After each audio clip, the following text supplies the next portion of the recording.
नमस्कार, स्वागत है न्यूज में। आपके साथ मैं हूं सैयद हुसैन। सबसे पहले नजर डालेंगे दिन भर की सुर्खियों पर। राम जेठमलानी ने फिर साधा गडकरी पर निशाना, तत्काल इस्तीफा देने को कहा। येदियुरप्पा ने बीजेपी को बोला गुड बाय, 10 दिसंबर को बनाएंगे नई पार्टी।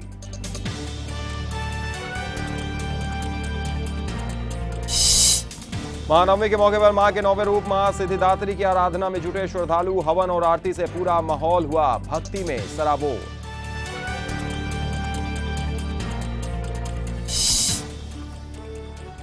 मां के दर्शन के लिए बिहार झारखंड में पूजा पंडालों में उमड़ी भीड़। सजावट और रोशनी से जगमग हुआ पटना और रांची। रांची में पटाखे से लगी पंडाल में आग। स्थानीय लोगों और अग्निशमन गाड़ियों की मदद से आग पर पाया गया काबू। मां दुर्गा की मूर्ति को नहीं हुआ कोई नुकसान। और शेखपुरा में एक फर्जी फाइनेंस कंपनी ने लोगों से ठगे 50 लाख रुपए, मामला हुआ दर्ज।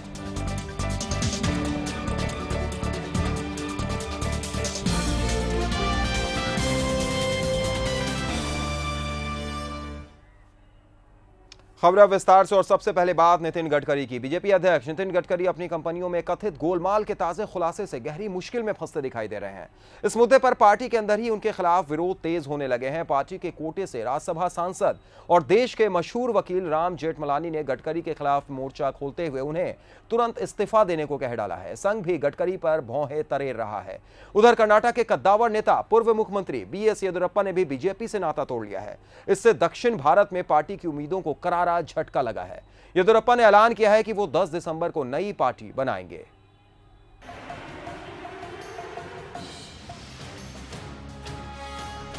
कमल का कलह खुलकर सामने आ रहा है। एक तरफ नरेंद्र मोदी की पीएम पद की दावेदारी खारिज होने की खबर आ रही है, वहीं अब गडकरी की कुर्सी भी खतरे में दिखाई दे रही है। उधर कर्नाटक के पूर्व मुख्यमंत्री बीएस येदियुरप्पा ने भी बीजेपी से नाता तोड़ लिया है। खनन घोटाले में लोकायुक्त की रिपोर्ट में नाम आने के बाद येदियुरप्पा को मुख्यमंत्री पद से इस्तीफा देना पड़ा था। उस वक्त पार्टी ने उन्हें प्रदेश अध्यक्ष बनाए जाने का भरोसा दिया था, जिस पर अमल नहीं होने से नाराज येदियुरप्पा ने आखिरकार बीजेपी को गुड बाय बोल दिया है। येदियुरप्पा के अलग होने से दक्षिण भारत में बीजेपी को तगड़ा झटका लगा है। गडकरी के मामले में संघ का मानना है कि अगर गडकरी भ्रष्टाचार के आरोपों के सामने कमजोर साबित होते हैं तो उन्हें अध्यक्ष पद से हटा दिया जाए। बता दें कि गडकरी को अब तक संघ का करीबी माना जाता था और नागपुर के आशीर्वाद से ही वो महाराष्ट्र में एक क्षेत्रीय नेता से पार्टी की सर्वोच्च कुर्सी तक पहुंचे थे। लेकिन महाराष्ट्र के सिंचाई घोटाले समेत कई मामलों में नाम आने से लगता है कि वो आरएसएस का भरोसा खो चुके हैं। गडकरी पर दूसरे तो वार कर ही रहे हैं, अपने भी पीछे नहीं है। राज्यसभा सांसद राम जेठमलानी ने भी कहा है कि पार्टी को फजीहत से बचाने के लिए गडकरी को 2014 के चुनाव में पार्टी का नेतृत्व नहीं करना चाहिए। जेठमलानी ने कहा कि गडकरी को अब शक का लाभ नहीं दिया जा सकता और जब तक वो बेगुनाह साबित ना हो जाए तब तक के लिए उन्हें अध्यक्ष पद छोड़ देना चाहिए। बता दें कि राम जेठमलानी ने इससे पहले पार्टी के सूरजकुंड अधिवेशन के दौरान गडकरी को खत लिखकर नरेंद्र मोदी को पीएम के रूप में प्रोजेक्ट करने को कहा था। Bureau report, Aryan news.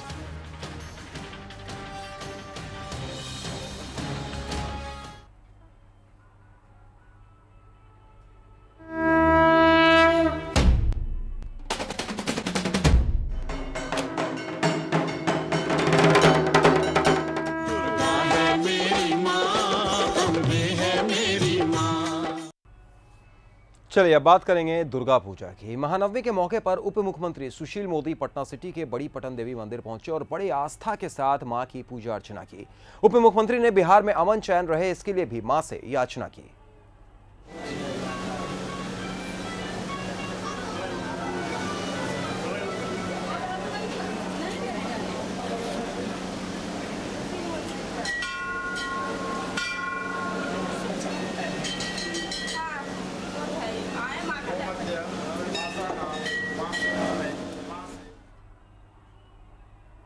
Patna city में दुर्गा पूजा के मौके पर कव्वाली का भी आयोजन किया गया। इस कार्यक्रम का उद्घाटन मुख्यमंत्री नीतीश कुमार ने किया। मुंबई से आए कव्वाली के कलाकारों ने यहां आकर शायराना अंदाज में तान छेड़कर लोगों का मन मोह लिया।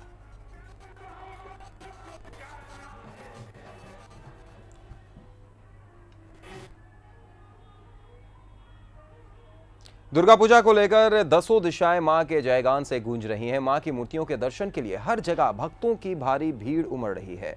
हम आपको मां दुर्गा के दरबार की 6 तस्वीरें दिखा रहे हैं। पहली तस्वीर दानापुर से है, जहां मां दुर्गा की अद्भुत प्रतिमा लगी है, जिसका आकर्षण देखते ही बन रहा है।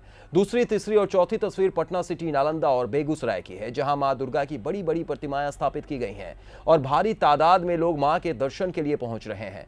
वहीं पांचवी और छठी तस्वीर जमुई और मुजफ्फरपुर से है, जहां मां के दर्शन के लिए भक्तों की भारी भीड़ जुट रही है।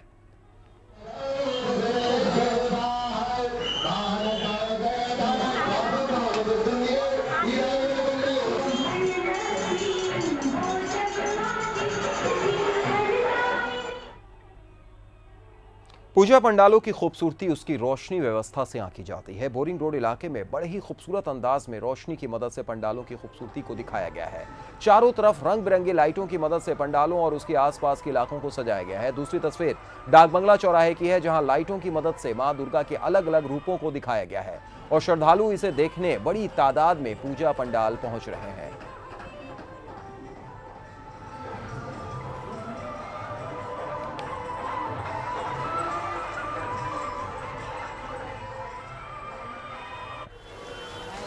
पटना में चारों तरफ दुर्गा पूजा की धूम है। महाअष्टमी के दिन शहर के कई पूजा पंडालों में मां का दर्शन करने के लिए भक्तों की भीड़ लगी रही। टीवी स्क्रीन पर हम कंकड़बाग इलाके में मां दुर्गा की बनी 3 मूर्तियां दिखा रहे हैं। पहली तस्वीर है हनुमान नगर इलाके की, जहां बड़े ही मनभावन तरीके से मां दुर्गा की मूर्ति को सजाया गया है और भक्त मां दुर्गा का दर्शन करने बड़ी तादाद में पंडालों में उमड़े हैं। दूसरी तस्वीर है बंगाली अखाड़ा की। तीसरी तस्वीर है कंकड़बाग कॉलोनी की, जहां बड़े तो बड़े मां के बच्चे भक्त भी पंडाल में आकर उनका दर्शन कर रहे हैं और उनका आशीर्वाद हासिल कर रहे हैं।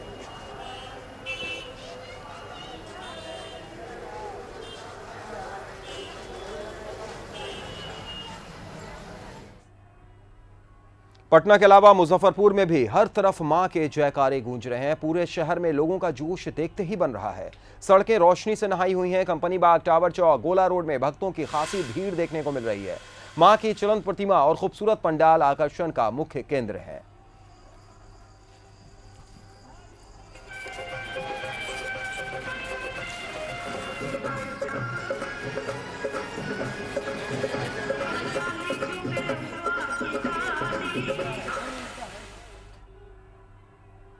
वहीं शारदीय नवरात्र में भोजपुर जिले के बखोरापुर काली मंदिर में श्रद्धालुओं का सैलाब उमड़ा है। महाअष्टमी के दिन भक्तों की भारी भीड़ देखने को मिली। मान्यता है कि सच्चे मन से इस मंदिर में मां काली की पूजा करने से हर मुराद पूरी होती है। भोजपुर जिला मुख्यालय से 7 किलोमीटर की दूरी पर बखोरापुर में स्थापित इस मंदिर को भारत का पहला और एशिया का दूसरा मां काली का सबसे भव्य प्रतिमा वाले मंदिर का गौरव हासिल है।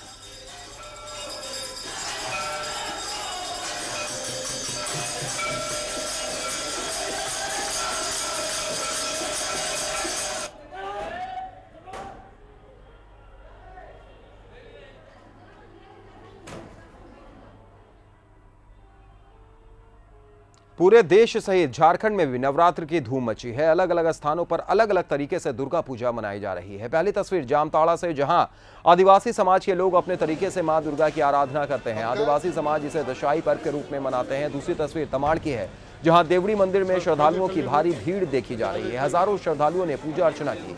वहीं तीसरी तस्वीर रांची से है, जहां राज्यपाल डॉक्टर सैयद अहमद ने केंद्रीय पर्यटन मंत्री सुबोध कांत सहाय के साथ पंडालों का निरीक्षण किया और मां की पूजा अर्चना की।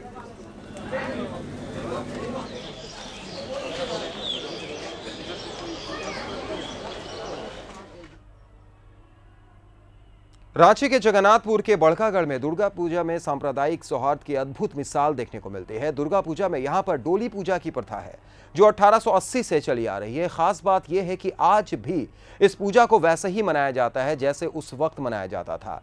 इस पूजा में मुस्लिम समुदाय के लोगों की भी बराबर की भागीदारी रहती है। रास्ते में जा रही ये डोली मां दुर्गा की है और इसके रास्ते को साफ करने वाले लोग मुस्लिम समुदाय के हैं। बड़कागढ़ के राजा ठाकुर विश्वनाथ शाहदेव ने 1857 में अंग्रेजों से लोहा लिया था। ब्रिटिश हुकूमत ने फांसी देकर उनका राजपाट अपने कब्जे में कर लिया था।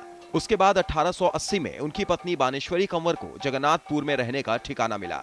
उस वक्त उनके पास कुछ नहीं था और उन्होंने अपने सियासत की परंपरा डोली पूजा को फिर से शुरू किया। लेकिन उनके पास कुछ नहीं था, इसलिए उन्होंने अपने साथियों से ही डोली सजाई और अपने मुस्लिम सहयोगियों की मदद से डोली को मंदिर तक लाई। उस वक्त पूरे रास्ते को मुस्लिम समुदाय के लोगों ने साफ किया था और उनके वंशजों ने इस परंपरा को आज भी कायम रखा है। जी, ये बहुत बड़ी ऐतिहासिक मौत है कि 1857 के बाद जब अंग्रेज सरकार के द्वारा ठाकुर विश्वनाथ साधो की पत्नी को यहाँ पर पुनर्वासित किया गया और जब पूजा प्रारंभ 1880 से हुई तो चूँकि जगन्नाथपुर मंदिर का एरिया होने के नाते आनी गांव जो है यहाँ पर ला करके हम लोग पूजा शुरू किए और ये पूजा कंटिन्यू सादे तरीके से आज भी चल रहा है, आगे भी चलेगा।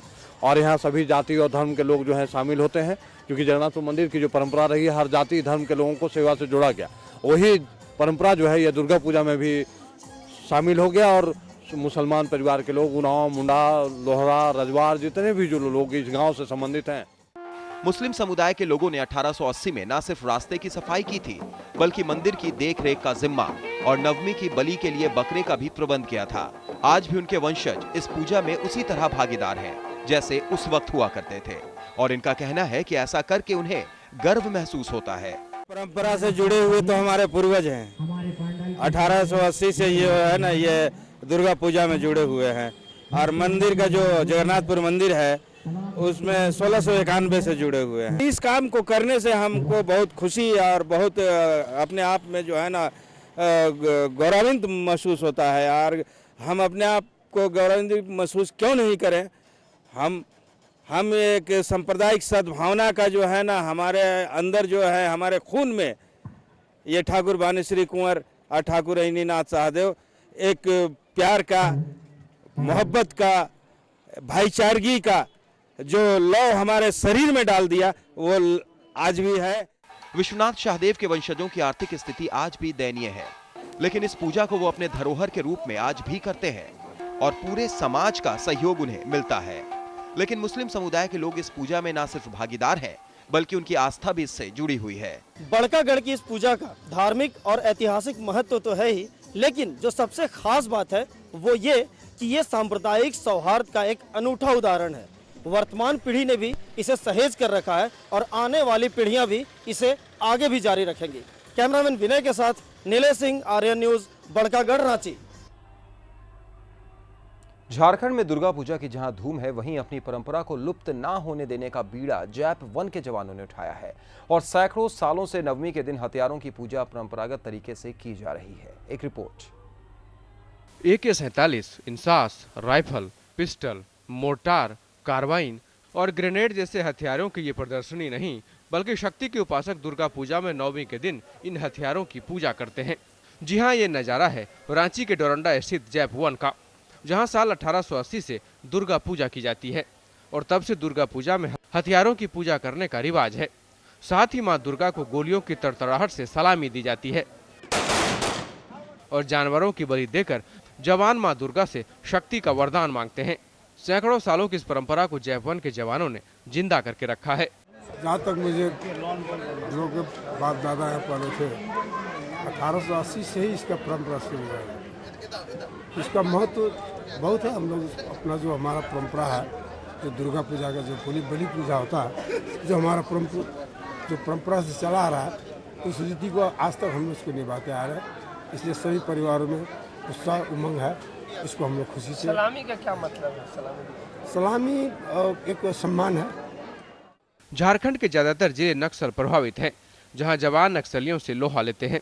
ऐसे में जवानों के लिए हथियार ही सबसे अहम भूमिका निभाने का काम करते हैं और इसलिए जवान हथियारों की पूजा पूरे विधि विधान के साथ करते हैं, जिससे ये हथियार जवानों की हर लड़ाई में इनका साथ दें।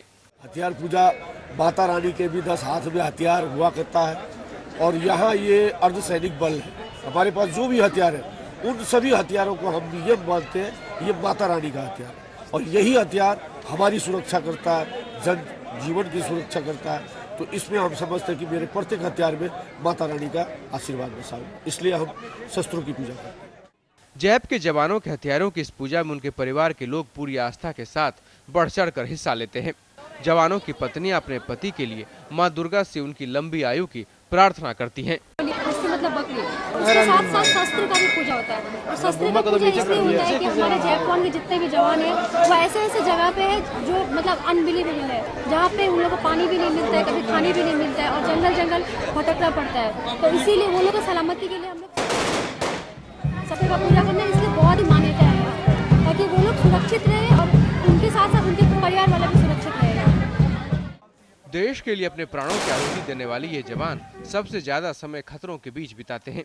इसलिए हथियारों की पूजा इन जवानों और उनके परिवार के लिए खासा महत्व रखते हैं, जिससे शक्ति की प्रतीक मां दुर्गा प्रसन्न हो और देश की रक्षा करने वाले इन जवानों की रक्षा कर सकें। आर्या न्यूज के लिए रांची से कमल की रिपोर्ट। रांची के अपर बाजार स्थित नॉर्थ मार्केट रोड के कला संगम दुर्गा पूजा पंडाल में रखे पटाखों के कारण आग लग गई। देखते ही देखते आग ने पूरे पंडाल को अपनी चपेट में ले लिया, लेकिन स्थानीय लोगों की तुरंत की गई कार्रवाई से और अग्निशमन गाड़ियों की सहायता से आग पर काबू पाया गया।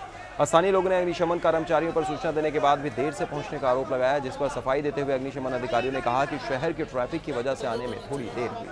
घटना में एक और खास बात यह रही कि जहां आग की वजह से पूरा पंडाल जलकर खाक हो गया, वहीं पंडाल के अंदर स्थापित मां की मूर्ति को कोई नुकसान नहीं पहुंचा। हम जब आए यहाँ 5 मिनट में पहुंचा तो पता चला कि कोई बोला पटाखा से फूटा, कोई बोलता तार शॉर्ट किया है, उससे आग लगा। लेकिन सबसे बड़ा माँ का खूबी है कि माँ का मूर्ति कुछ नहीं हुआ, पंडाल जल गई है। और यहाँ के कार्यकर्ता ने इतना फुर्ती दिखाया कि पूरा अपना टंकी था, अपना बालू उलू था, पूरा कई 200 कार्यकर्ता लग करके तुरंत पंडाल को काबू में लिया। नहीं, गाड़ियाँ तो आज के दिन में आप भी देख रहे हैं कि दुर्गा पूजा का टाइम है, ट्रैफिक की भीड़ है, तो फिलहाल से यहाँ तक पहुँचने में तो थोड़ा सा समय लगा ही है, लेकिन फिर भी गाड़ी जल्दी आ गई है और पंडाल के आयोजक लोगों की तत्परता से आग पर जल्दी काबू पा लिया गया। नुकसान तो आप लोग भी देख रहे हैं कि पंडाल जल रहा है। अभी नुकसान का आकलन और आग लगने के कारणों के बारे में अब हम लोग छानबीन करेंगे, उसके बाद ही बता सकते हैं। और अब बात भूतों के मेले की। जी हां, अरवल में नवरात्र के दौरान लगता है तांत्रिकों का जमावड़ा, जहां प्रेत बाधाओं को दूर करने के नाम पर ये तांत्रिक लोगों को जमकर चूना लगाते हैं। एक रिपोर्ट। अजब खेल देखना है तो चले आइए अरवल। कोई सर घुमाकर झूम रहा है तो कोई मंत्रोच्चार कर इन्हें ठीक करने का दावा कर रहा है, और ये हो रहा है यहाँ लगे भूतों के मेले में, जो दशहरा के शुरुआत से लेकर 9वीं के दिन तक चलता है। किसी के ऊपर से भूतों का साया उतरे या ना उतरे, ये दावा तो नहीं किया जा सकता, लेकिन इस बीच यहाँ मौजूद तांत्रिक मोटी कमाई जरूर कर लेते हैं और लोगों को खूब बेवकूफ बनाते हैं। यहाँ लोग अपने अपने लोग मान्यता लेकर के आते हैं, यहाँ से सभी लोग का मान्यता पूरा होता है। किसी के जो दुख मुसीबत होता है यहाँ से चलवा करके जाते हैं। कुछ भूत प्रेत का भी यहाँ पर? हाँ, ज़्यादा अधिकतर इसी के लिए सब लोग आते हैं। क्या आने से ठीक हो जाते लोग? अब ये तो ऊपर वाला ही जानता है, या जिसके साथ जो मसला होता है वही जानेगा कि हमारे साथ क्या हुआ। तो ये लोगों के ऊपर डिपेंड करता है कि उनका मर्जी क्या कहता है, उनके मर्जी के मुताबिक यहाँ पर अगर काम होता है तो लोग आते हैं। इस मेले में राज्य के कई दूसरी जगहों से लोग भी आते हैं। हैरान करने वाली बात यह है कि इस मेले में अपने दुखों का इलाज करने के लिए पढ़े लिखे लोगों की भी अच्छी खासी भीड़ जमा होती है, और वो इसके पीछे दलील भी देते हैं। करा लीजिएगा मुंडन, तो ही मुंडन के लिए यहाँ पर हम आए थे, बहुत मशहूर सुने थे, नाम सुने थे इनका, समझे ना, इसीलिए यहाँ पर आए थे। क्या यहाँ पर लगता है आने से मनोकामना पूरी होती है? मनोकामना पूरी हो जाती है, तो सुना है बहुत पहले भी, आज भी ऐसा देखा महसूस किया। पाखंड का ये मेला सरेआम लगता है। आस्था के इस ढोंग में तांत्रिक जमकर गरीब लोगों को लूट रहे हैं, लेकिन ताजुब की बात यह है कि इस पर ना तो प्रशासन की नजर है और ना ही सामाजिक संगठनों की। आर्या न्यूज के लिए अरवल से विनय की रिपोर्ट। चलिए यहाँ पर रोकना एक छोटे से ब्रेक के लिए, कुछ और खबरों के साथ फौरन लौटते हैं।